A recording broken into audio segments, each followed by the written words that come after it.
you had done 6 years in prison and violated 3 times during your parole. One violation was for a year, another violation was for a year, and a third violation was for about 10 months. When you have to serve time for the violations, do you have to go back to prison, or is it county at that point? So first they send you to the county, but then you going back up north. Yeah, they send you up north. When you do the 6 years initially, that was state prison or federal prison? That was state prison. And then when you do those 3 violations and have to serve time for them, that's also state prison as well. Yeah. Care to share any of the names of the prisons that you actually served time in? I was in Clinton. I wasn't in the annex either. I was in the Max, Clinton Max. I was in Wyoming. That's a medium, but that's like one of the wildest mediums, right across the street from Attica. I was in Auburn. I was in Green. I was in Coxsackie. I was in a few prisons, you know what I'm saying? I've been around. Which, out of all the time you have served at this point, which prison did you spend the most time in?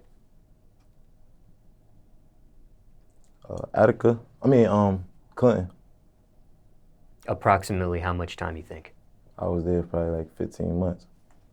Like my last little rest of my bed, I was there. Last 15 months I was there. And I know there was 3 okay, so when you do each violation, do you do the same prison for each violation, or is it different prisons for each violation? You can go back, it depends, your classification. So every time I went back, my classification was high because I was already in the max. So every time I went back, they sent me back to the max. I ain't go back to no medium. It was right behind the wall. You know what I'm saying? And you don't get a choice. Those choices are made. Oh, nah. It depends on your classification, like what you did at prison, whatever shit, yeah. But nah, you don't get no choice. And aside from the prisons you served time in when you violated, those initial 6 years, why the different prisons there for you? Getting in trouble, going to the box. I was in Mad Shoot 200s, I was in Green, Orleans. I was in a bunch of boxes. Southport, that's the worst box in the state. Motherfuckers be throwing shit on you and shit like that, man. Did that happen to you? For real though, I'm gonna tell you some real shit. When you the porter in Southport, like you can't be the porter. You can't. That's the dude who come out the cell, clean up, give everybody their food and shit. So you can't be the porter on the tier if these 30 motherfuckers don't fuck with you. You feel what I'm saying? These 30 motherfuckers don't fuck with you, you getting off the tier. You feel what I'm saying? So I was the porter, and yeah, motherfucker tried to shit me down one time. It was some weird dude, man. He was just like weird as fuck. He wanted extra coffee, he had kosher, and he tried to just be on some bully shit. But next day I came out, like, threw hot coffee on his ass, shit like that. But what ended up happening with that situation? They ended up moving his ass off the tier, you know what I'm saying? He tried to shit me down, he tried to throw shit on me through the fucking bars and shit. And if the COs see that, they kicking you off the tier because they know that motherfucker don't like you. You got a problem with somebody, you feel what I'm saying? So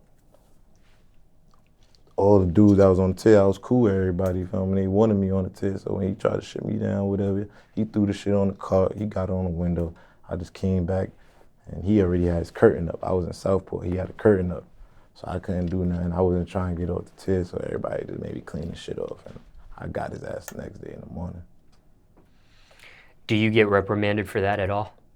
I know he gets moved, but do they reprimand you for the coffee incident? Well, nah, because, like, you know what I'm saying? Everybody kept it 100. Like, in Southport, the box is different. Like, it's the box, but, like, the inmates run the box. That's how it is.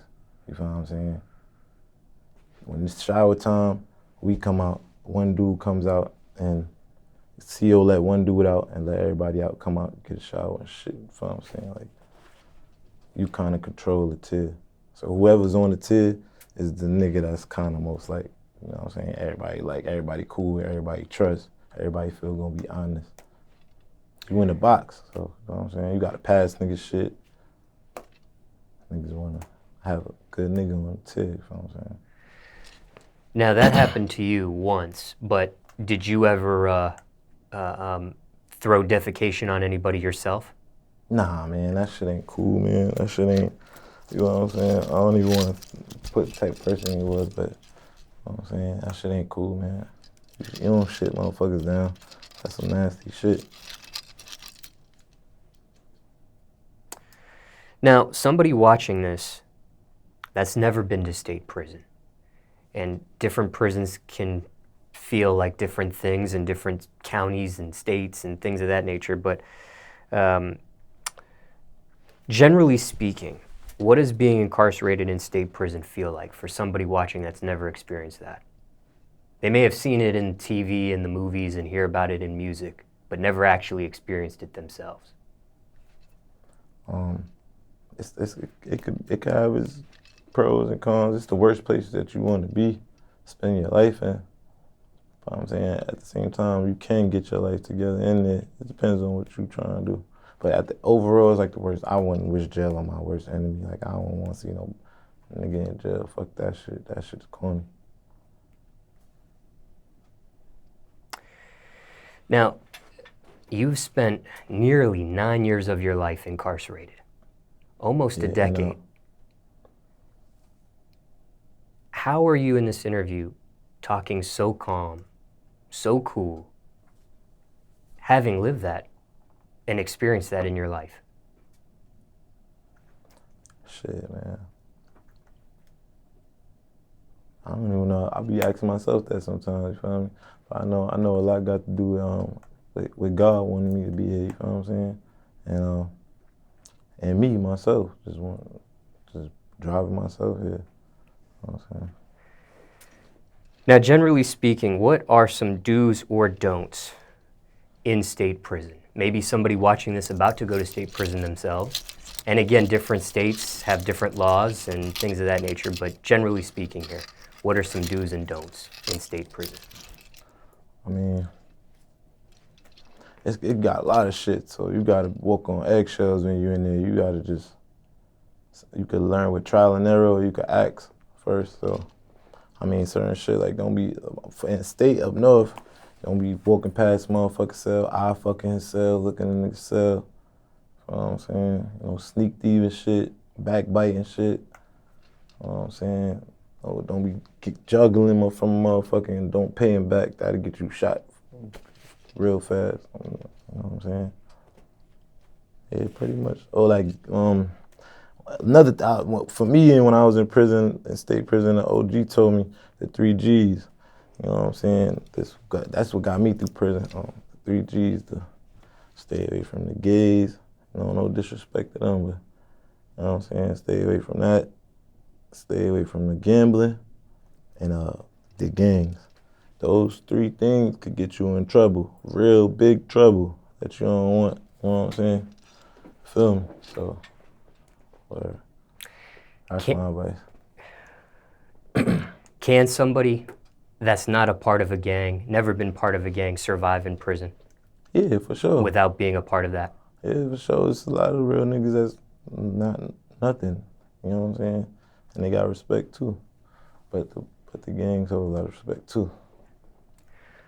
What was the biggest lesson you learned during your state prison experience, overall speaking? Out of all the lessons you've learned, which was the biggest for you that you took away? You can't trust everybody. Can't trust. Ooh, that shit is crazy in there. You know what I'm saying? You gotta really be on point too. Always be aware of what's going on.